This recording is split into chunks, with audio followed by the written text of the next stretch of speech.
Ini dalilnya semua kita sudah tahu tentunya, surah Al-Asr. Nah, ini semua insya Allah umat Islam hafal karena pendeknya surah ini ya. 3 ayat, surah nomor 103. A'udzu billahi minasyaitonir rajim. Wal 'asr, demi masa waktu yang kalian lalui di dunia. Innal insana lafi khusr. Semua manusia pasti melalui kerugian. Illa alladzina amanu wa amilus shalihat. Kecuali orang yang beriman dan beramal saleh. Itu tidak akan melalui kerugian. Allah akan berikan dia jalan keluar dari masalahnya.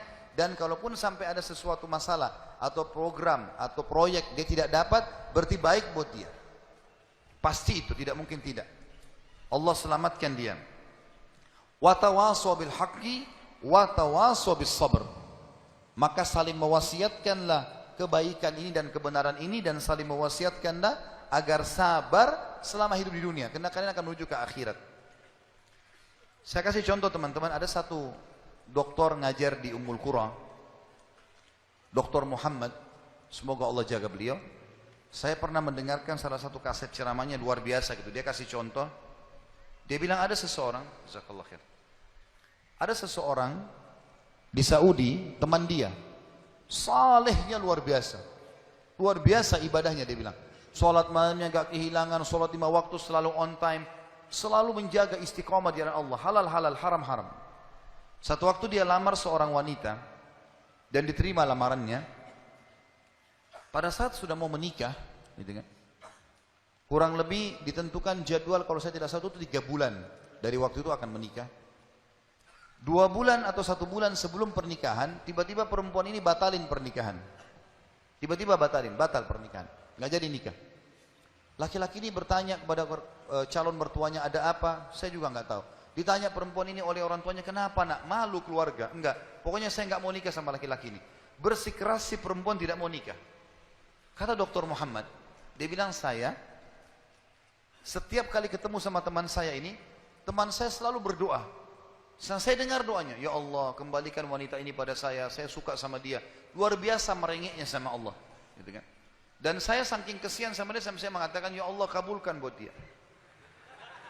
Luar biasa dia mohonnya sama Allah. Tapi uniknya kata Dr. Muhammad, enggak dikabulkan, enggak dikasih sama Allah.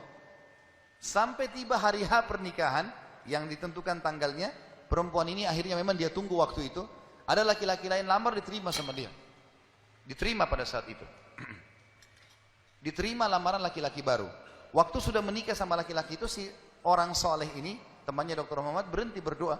Ya selesai, jadi istrinya orang, nggak boleh kita doa lagi kan. Maka Dr. Muhammad mengatakan, saya justru bertanya-tanya pada saat itu, di mana bentuk kasih sayangnya Allah kepada teman saya? Dia sudah soleh, janji Allah baik, mestinya dia dapat yang dia mau. Kenapa di sini luput? Nah ini yang saya bilang di poin ke-11, Allah selamatkan dari kerugian dan bahaya. Ternyata dia bilang, justru setelah perempuan itu nikah sama laki-laki yang jadi suaminya sekarang, saya baru tahu bentuk kasih sayangnya Allah pada teman saya. Karena ternyata baru sebulan menikah, perempuan ini periksa ke dokter, dia punya sakit di dada sebelah kanannya, maaf di payudara sebelah kanan. Dokter memvonis kena kanker payudara yang kronis, harus dipotong. Sebulan menikah, payudara kanannya dipotong. Bulan kedua, kanker itu sudah menyebar ke payudara kiri dan dipotong dua-duanya dalam 2 bulan pernikahan. Bulan ketiga, ini kejadian nyata.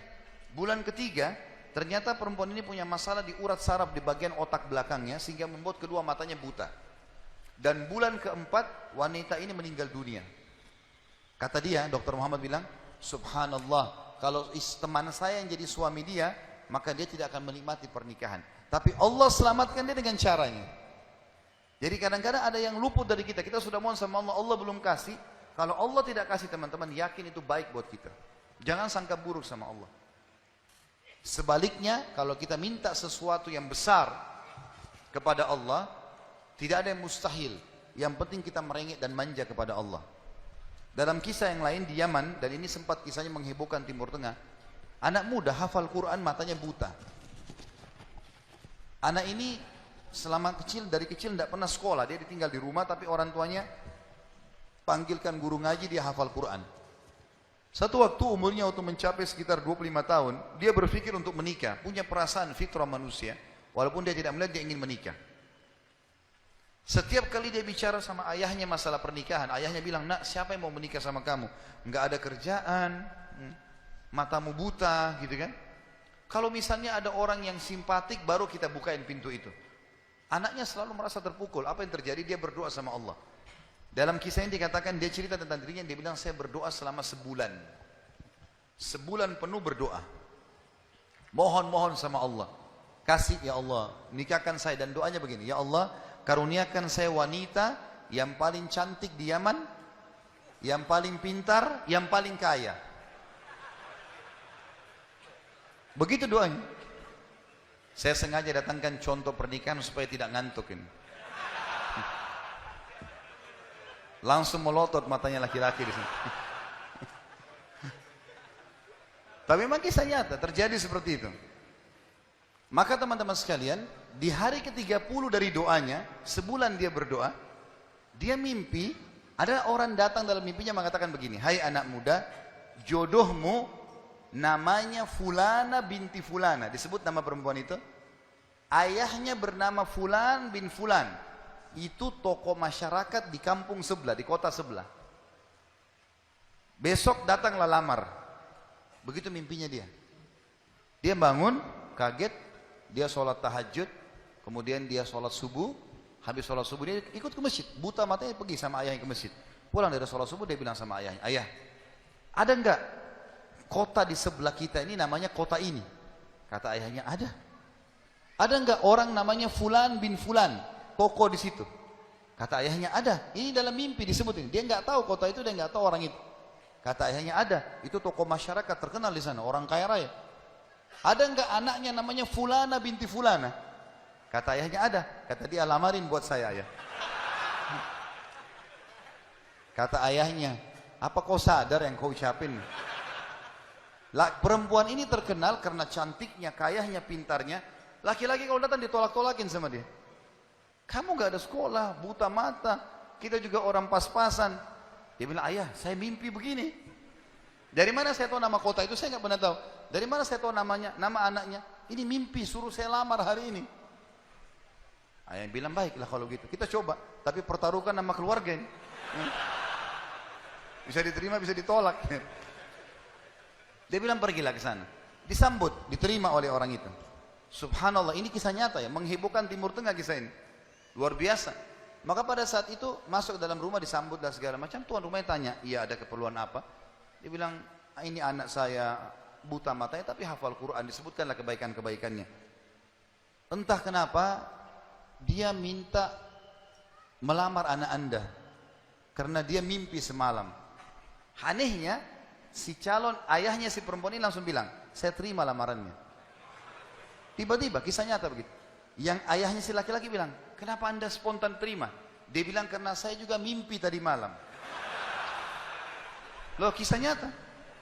Dia bilang, saya juga mimpi tadi malam, kalau hari ini akan datang anak mantu saya, namanya nama anakmu ini.